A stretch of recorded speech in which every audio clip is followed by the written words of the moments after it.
Warhammer 40,000 Space Marine is a third-person action game developed by Relic Entertainment and published by THQ in September 2011 for Windows, PlayStation 3 and Xbox 360.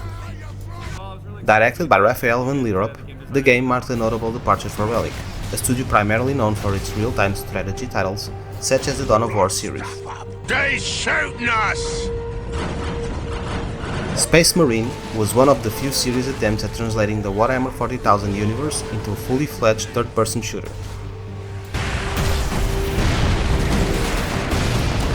The game's license is perhaps its greatest asset. Drawing from the dense lore of the tabletop wargame Warhammer 40,000 by Games Workshop, first launched in 1987, Space Marine immerses players in a universe of eternal warfare, towering Gothic architecture, and fanatical devotion to the God Emperor of mankind. You step into the armor of Captain Titus of the Ultramarines, one of the most iconic factions in the setting, known for their discipline, honor, and mastery of both ranged and melee combat. At the time of its release, Space Marine was positioned as a potential cornerstone for a new action-oriented branch of the Warhammer games. While it received moderate critical praise, sales fell short, and the planned sequel was shelved, until over a decade later when Space Marine 2 was announced, rekindling interest in this unique experience.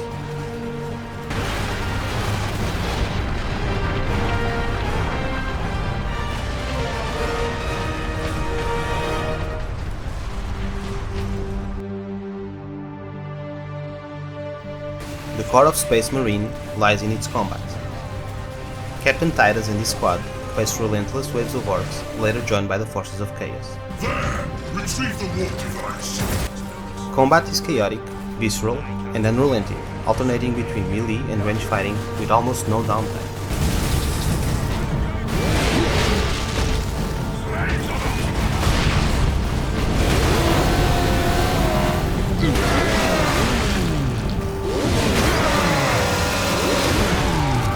The melee system is heavy and brutal, with chainswords, axes, and the iconic Thunder Hammer delivering satisfying impact. However, movement and animation can feel stiff, especially when using heavier weapons, making mid-combo adjustments awkward. Despite this, the clunkiness often complements the game's tone. Every strike feels deliberate and forceful. There are also finishers that give you the opportunity to annihilate your enemies, adding to the brutality of the fighting.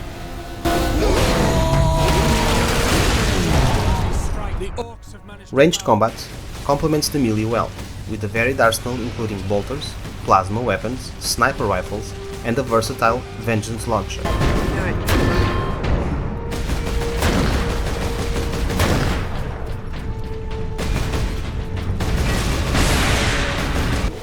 The Fury Meter mechanic rewards aggressive play, boosting damage and regeneration while slowing down time during ranged fire.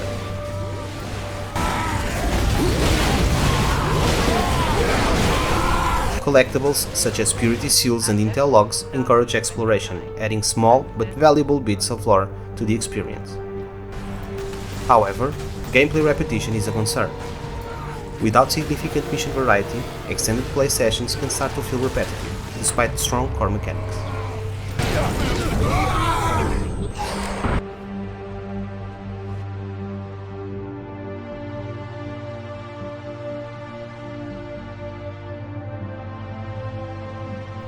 The story takes place on the Forge World Graia, an industrial planet manufacturing weapons for the Imperium of mankind.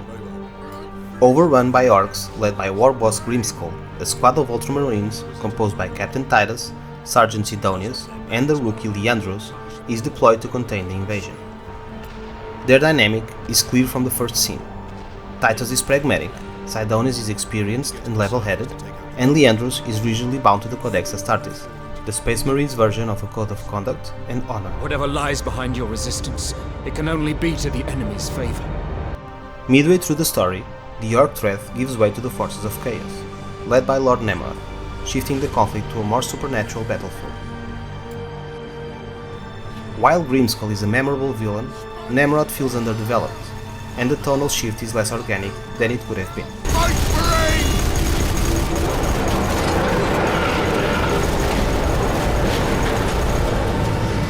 Supporting characters like Inquisitor Drogon and Lieutenant Miranda Nero provide variety, but the narrative never reaches the emotional or thematic heights of the Warhammer source material.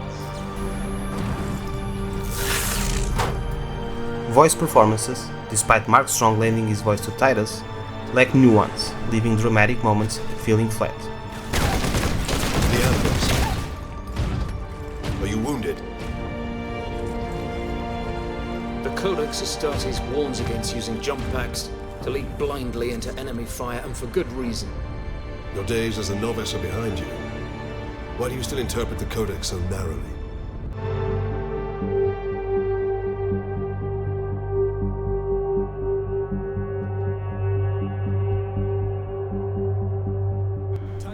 Space Marine excels in capturing the Warhammer 40,000 aesthetic. The vast industrial cityscapes of Graia are drenched in Gothic design, with towering spires, monumental statues, and battle-scarred streets that give the sense of a world built for war. Character and armor models are solid, but could use more fine detail, especially given Warhammer's emphasis on heraldry and customization. Enemy designs, particularly the hulking orcs and the Chaos Marines, are faithful to the tabletop miniatures. Namorod, though narratively bland, is visually striking. The gods of chaos protect me with the very energies of creation. Lighting and textures hold up reasonably well, though shadows and atmospheric effects could be richer. The clean, thematic HUD integrates seamlessly into the experience, offering essential information without clutter. One missed opportunity is the complete absence of player customization, which feels very odd for a franchise steeped in personalization.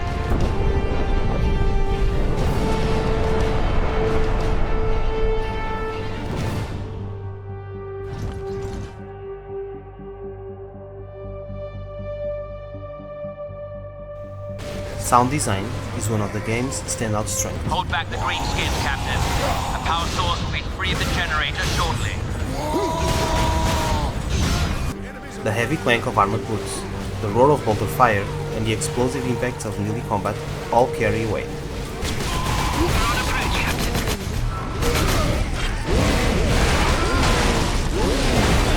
Environmental audio, wind, debris, and distant battle noise help sell the scale of the war zone.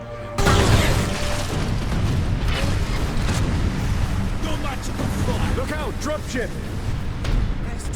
The orchestral soundtrack by Chris Velasco and Sasha Nikisian add gravitas to battles, with sweeping themes that match the grim, operatic tone of the universe.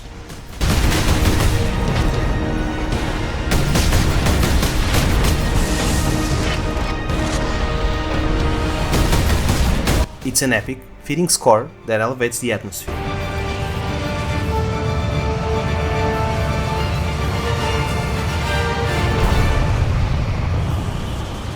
Unfortunately, voice acting remains inconsistent. I see the Ultramarines are human, after all. More than you know, Lieutenant. The delivery is often monotone, with few standout performances outside of the exaggerated, comically aggressive orcs. You think you can walk out of here with that sparkly thing? I'm Boss Grimskull! This whole planet is mine! Whoa! Given Warhammer's rich lore, this is a missed opportunity to add personality and drama.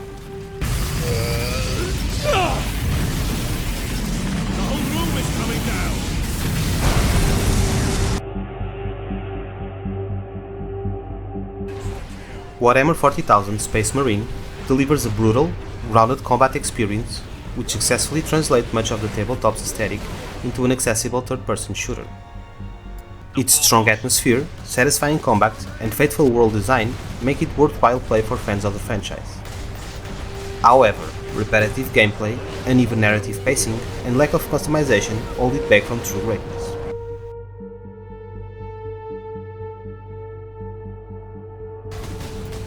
Fortunately, the recently released sequel improved on a lot of these points, and maybe we'll cover it in a future video. What do you think about Space Marine? Are you a fan of the franchise? If so, do you think it translates well into this genre? Let us know in the comments, and as always, thank you so much for your time. What is that servo skull doing? Trying to deliver a message must be damaged. The seal of the Inquisition. Interesting. What is the Inquisition doing here? We're about to find out.